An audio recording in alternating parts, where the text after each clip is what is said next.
Madagay fataguri gurra furada Kabron fata na basha bulcha buziniati Kayo sala zilla sedan kayamte Bililigi fi zawdi tudarawate Akkata boti gara kakkago banadate kabatani lola lapsani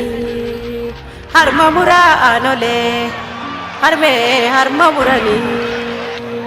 Irani khalasani harka irra jirani Garsa meeshaa lola naftanyoonni gaafa singilitirraa harkatani akkasiin jabsani Kachii jaalamniitiyya Oromoo ta'uu isaaniitii fidumani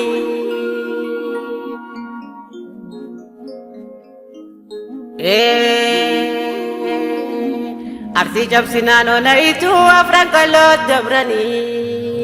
Gafatti lola jalii jalanko Diigaan lola'ee lagayaa'e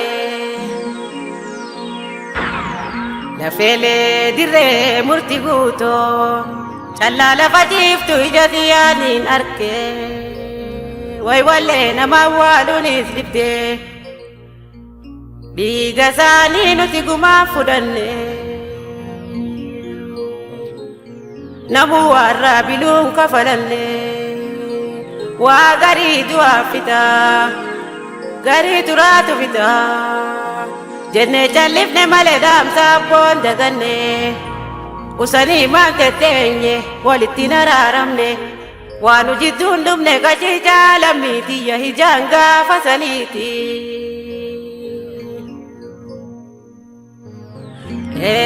Lola walloo raayya daawwee saba keessatti Walloo wallagga horroo guduruu keessatti Oromoonni waa takka falmaan lakkifne Barayyoonni waa nafne Guutuu Shawaa Amboo Harar Finfinnee keessatti Kaanuma akkaan darani diina garaan harkanii Ilubaale Jimma Boorana keessatti Amantii fi gosa gosaan kutaadhaan walirra duulchisanii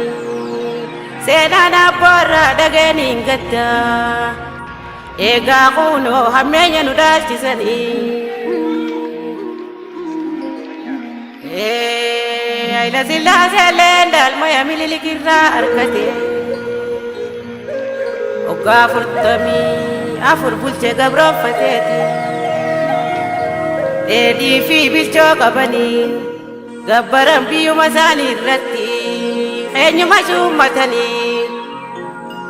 Kaaniin qanyaas maash jedhanii Giraas maashii fi dachaas maash maqaa moggaasanii fi